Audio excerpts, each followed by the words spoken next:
اول صاحب عزیزم محمد ماہر ناری اناکا متعلق درجہ ابی سول ہے، جن کا موضوع ہے آپ صلی اللہ علیہ وسلم کی ولادت۔ السلام علیکم ورحمۃ اللہ وبرکاتہ۔ الحمد للہ وحدہ والصلاة والسلام على من لا نبی بعدہ، اما بعد فاعوذ باللہ من الشیطان الرجیم، بسم اللہ الرحمن الرحیم۔ یا اہل الکتاب قد جاءکم رسولنا یبین لکم علی فترۃ من الرسل ان تقولوا ما جاءنا من بشیر ولا نذیر، صدق اللہ العظیم۔ بکھری سی زندگی قرینے میں آ گئی، بکھری سی زندگی قرینے میں آ گئی، آپ آئے تو بہار مدینے میں آ گئی۔ گلشن کا ذکر کیا گلابوں کی بات کیا، گلشن کا ذکر کیا گلابوں کی بات کیا، خوشبو میرے نبی کے پسینے میں آ گئی صلی اللہ علیہ وسلم۔ مکرم سامعین اور حاضرین جلسہ، چھٹی صدی عیسوی جاہلیت کے عروج اور غلبے کی صدی تھی، کفر و شرک اور جور و جفا کے عالمگیر تسلط کی صدی تھی۔ اس وقت دنیا کے بڑے بڑے مذاہب ناکام ہو چکے تھے اور ان میں اتنی تحریف ہو چکی تھی کہ ان کی اصل شکل پہچاننا ناممکن ہو گیا تھا۔ یہودی مذہب چند بے جان رسموں کا نام بن چکا تھا، عیسائیت میں تثلیث داخل ہو گئی تھی، ایران کے مجوسی آگ اور دوسرے عناصر کی پرستش کر رہے تھے، بدھ مذہب ایک بت پرست مذہب میں تبدیل ہو چکا تھا، ہندو 33 کروڑ بتوں کی عبادت کیا کرتے تھے، اور عربوں کا حال یہ تھا کہ وہ کعبہ جسے ان کے جد امجد حضرت ابراہیم علیہ السلام اور حضرت اسماعیل علیہ السلام نے اللہ کی عبادت کے لیے تعمیر کیا تھا، خود اس کعبہ میں 360 بت تھے۔ ان کے اخلاق تباہ ہو چکے تھے، وہ شراب اور جوا کے رسیا تھے، بیٹیوں کو زندہ دفن کر دیتے تھے، قافلوں کو لوٹ لیتے تھے، بے گناہوں کو تہہ تیگ کر دیتے تھے، عورت کی کوئی عزت نہ تھی، وہ مویشیوں اور دوسرے سامان کی طرح وراثت میں منتقل ہوتی تھی۔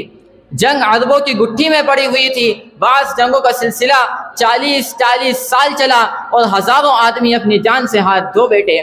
غرض یہ کہ پورا عالم انسانی نزاع کے عالم میں تھا، اللہ تعالیٰ کو سسکتی ہوئی انسانیت پر ترس آ گیا اور اس نے ایک عظیم نجات دہندہ کو بھیجنے کا فیصلہ فرما لیا۔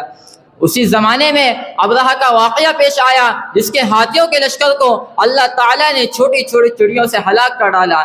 اس واقعے کو بڑی شہرت حاصل ہوئی اور لوگوں کو خیال ہوا کہ مستقبل قریب میں کوئی بڑا واقعہ پیش آنے والا ہے۔ یہ واقعہ اس بات کی کھلی ہوئی نشانی تھا کہ کعبے کا پاسبان آنے والا ہے، جو اللہ کے گھر کو بتوں کی نجاست سے پاک کر دے گا اور کعبے کی شان بلند ہوگی۔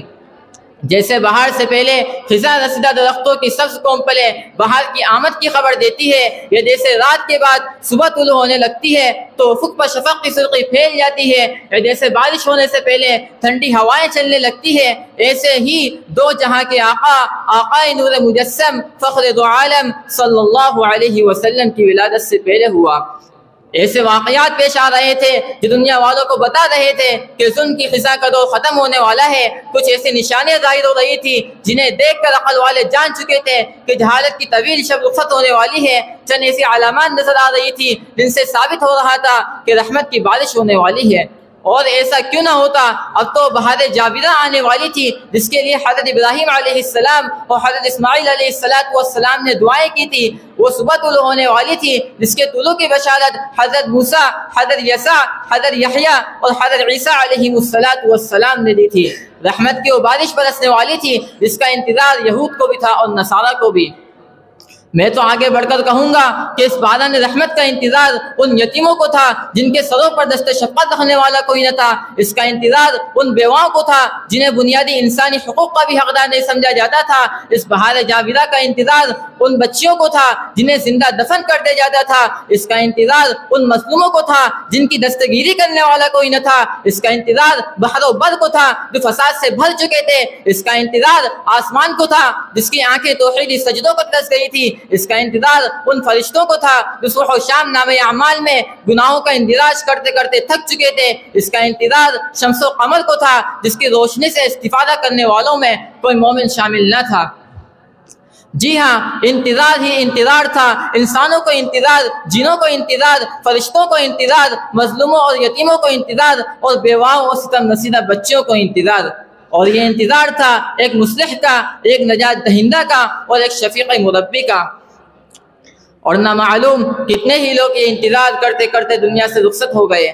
بالآخر 570 عیسوی 23 اپریل کو انتظار کی گھڑیاں ختم ہو گئی، اور 12 ربیع الاول کو پیر کے دن آمنہ کے گھر وہ شخصیت آ گئی جس کا سب کو انتظار تھا۔